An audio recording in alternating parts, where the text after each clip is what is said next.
But let's just be honest, guys. Like, there are some guys and women who are pastors that really shouldn't be. They are pastors because they couldn't make it and cut it in the marketplace.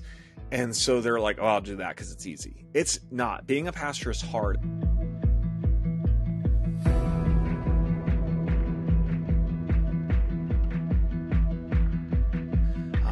And so part of my story is church hurt. I took an internship with the church in Minneapolis for a while, and things were good.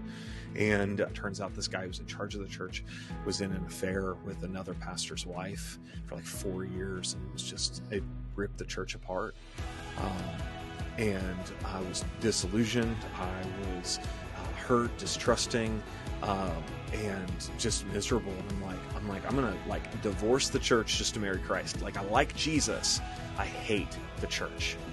And I had to wrestle with that at this point, almost 20 years ago. At a young age, trying to figure that out, but I couldn't get rid of Jesus.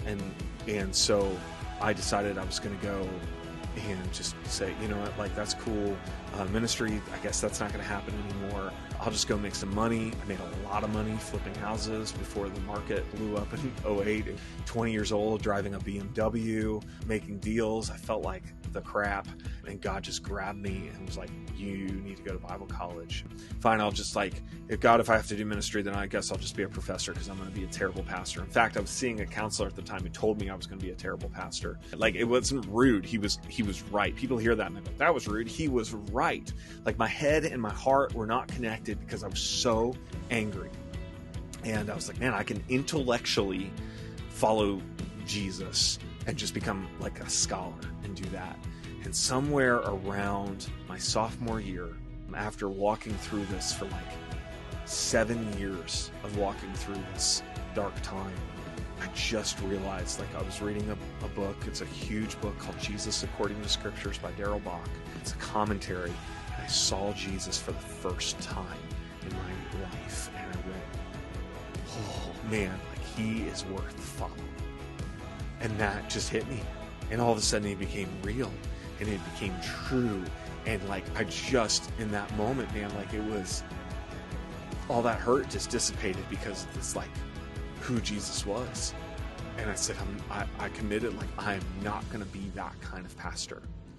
And so found myself graduating soon and going, oh shoot, I want to be in a church now, and I didn't do a ministry degree. And so and approached a church that was my wife's home church, and got an internship, eventually got hired there, and been really functioning as a pastor ever since. And there's been more church hurt from there. I've had that church gave me church hurt. The church after that gave me church hurt.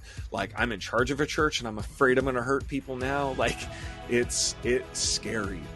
But let's just be honest, guys. There are some guys and women who are pastors that really shouldn't be. They are pastors because they couldn't make it and cut it in the marketplace. And so they're like, oh, I'll do that because it's easy. It's not. Being a pastor is hard. And I think it was Paul David Tripp who said, man, if you can do anything other than being a pastor, go do that. Because the church doesn't need people that weren't called to be pastors. And so you have a lot of guys that are just, causing a lot of hurt. But the way I confront that with myself is accountability with others and community. I don't do it alone. There's people around me that take some of that burden.